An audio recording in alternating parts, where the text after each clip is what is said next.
প্রভু আপনাদের সহায় থাকুন। যোহন অনুসারে পবিত্র মঙ্গল সমাচার থেকে পাঠ।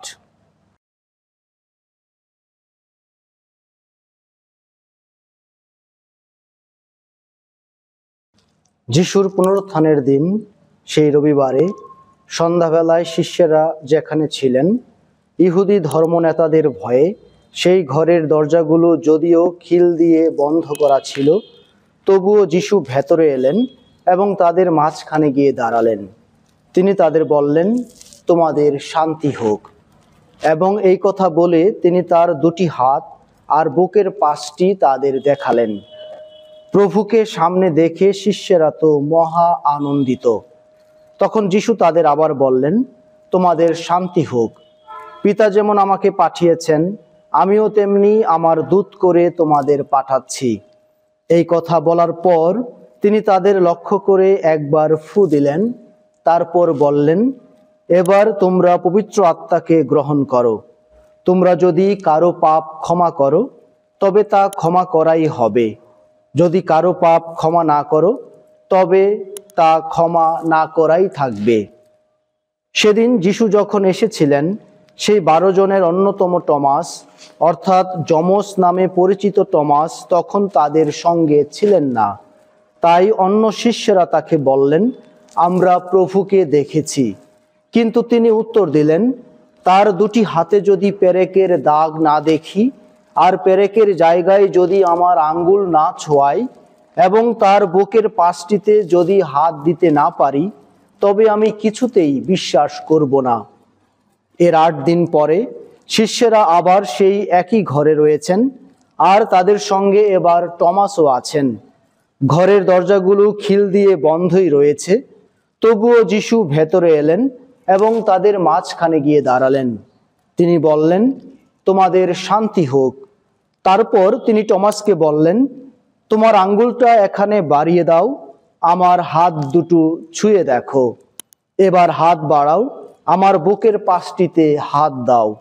আর অবিশ্বাসী হয়ে থেকো না, বিশ্বাসী হও। টমাস তখন বলে উঠলেন, প্রভু আমার, ঈশ্বর আমার। যিশু বললেন, আমাকে তুমি দেখেছ বলেই বিশ্বাস করেছ। যারা না দেখেও বিশ্বাস করে, ধন্য তারা। যিশু অবশ্য শিষ্যদের চোখের সামনে আরও অনেক অলৌকিক নিদর্শন কর্ম সম্পন্ন করেছিলেন।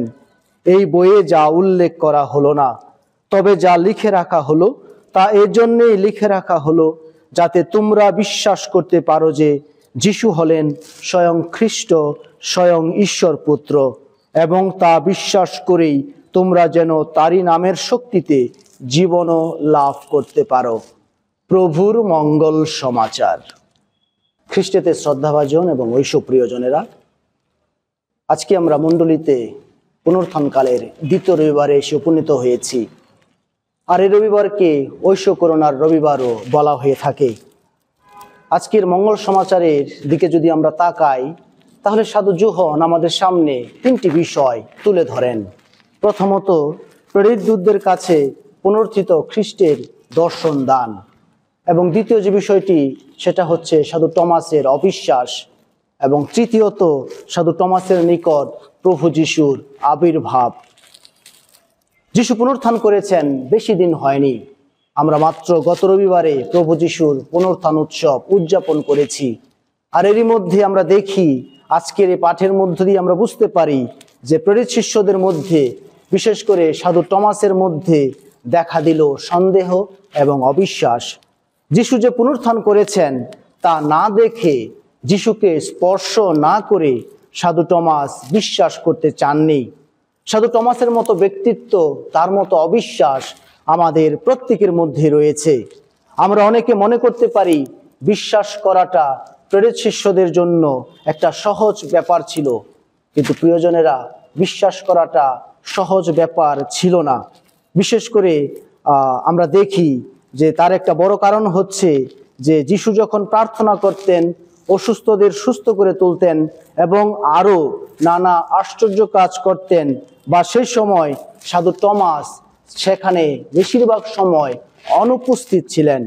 দিনের পর দিন যিশু প্রেরিত শিষ্যদের মধ্যে থেকেছেন, খাওয়া দাওয়া করেছেন, লোকদের শিক্ষা দিয়েছেন, নানা জায়গায় ঘুরেছেন, অনেক আশ্চর্য কাজ করেছেন।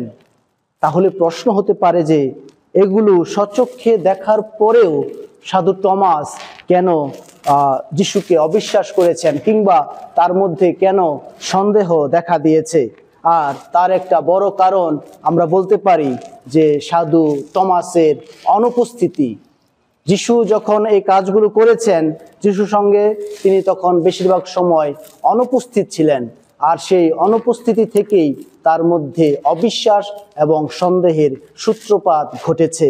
তাই আমাদের কাছে মনে হতে পারে যে বিশ্বাসের ক্ষেত্রে বিশেষ করে সাধু টমাস তিনি স্বভাবে ছোট ছেলে মেয়েদের মতো ছিলেন। কারণ ছোট ছোট ছেলে মেয়েদের আমরা কি দেখি, তারা যখন কোনো কিছু শুনে বা কোনো কিছু দেখে, তাহলে তারা দেখার পরে সেটাকে স্পর্শ করতে চায়। যদি রাস্তার মধ্যে একটা সুতা পড়ে থাকে, সেটা দেখতে যদি সাপের মতো হয়, কিংবা সত্যিকারের সাপও যদি পড়ে থাকে, তখন শিশুরা কি করে? সেটাকে হাত দিয়ে স্পর্শ করতে চায়, ধরে দেখতে চায়। তারা জানে না যে সেই সাপটাকে যদি ধরি, সেই সাপটাকে যদি স্পর্শ করা হয়, যদি সাপটা, বিষাক্ত সাপটা যদি সবল দেয়, তাহলে তাদের মৃত্যু হতে পারে। কিন্তু শিশুরা শুধু দেখে ক্ষান্ত হতে চায় না, কিন্তু তারা স্পর্শ করতে চায়। তাই এই ক্ষেত্রে আমরা সাধু টমাসের জীবনেও দেখি যে সে বলেছেন যে আমি যদি তাকে স্পর্শ না করি তাহলে আমি বিশ্বাস করব না। সাধু টমাসের মতো আমরাও বিশ্বাসের জন্য প্রমাণ চাই, বিশ্বাস করার শর্ত হিসেবে চাই যুক্তি, আশ্চর্য কাজ। আর যখন তা না পাই, তখন আমাদের মধ্যে জন্ম নেয় অবিশ্বাস, বা আমাদের বিশ্বাসের জীবনে শিথিলতা আসে। আর সেজন্য যিশু বলেন, যারা না দেখে বিশ্বাস করে তারা ধন্য। বিশ্বাস, আস্থা ও আত্মনিবেদন খ্রিস্টীয় জীবনের অবিচ্ছেদ্য অংশ। বিশ্বাস করার জন্য সাধু টমাসকে এক কঠিন পথ দিয়ে অগ্রসর হতে হয়েছে। তার নিজের অহংকার বা নিজের একগুঁয়েমিকে ভাঙতে হয়েছে, এবং তারপরে সেই বিশ্বাস জন্মেছে। আর সেই জন্যেই তিনি শেষে বলতে পেরেছেন যে প্রভু আমার, ঈশ্বর আমার। তাই খ্রিস্টতে শ্রদ্ধাভাজন প্রিয়জনেরা, আমরা যখন যিশুতে বিশ্বাস করি, আমরা যখন ঈশ্বরে বিশ্বাস করি, তখন আমরা নিজেকে পূর্ণভাবে সমর্পণ করি। আর সেই জন্যই বলা হয় যে আত্মনিবেদনই হচ্ছে প্রকৃত বিশ্বাসের প্রমাণ। তাই আমরা আর অবিশ্বাসী হয়ে না থাকি, বরং আমরাও যেন সাধু টমাসের মতো বিশ্বাসী হতে পারি, এবং সেই বিশ্বাস অন্তরে ধারণ করে আমরাও যেন বলতে পারি প্রভু আমার, ঈশ্বর আমার। আর এভাবে যেন আমরা বিশ্বাসের পথে এগিয়ে চলি, বিশ্বাসের সাক্ষ্য দেই, এবং যিশুতে আত্মনিবেদন করে আমরা জীবন যাপন করি।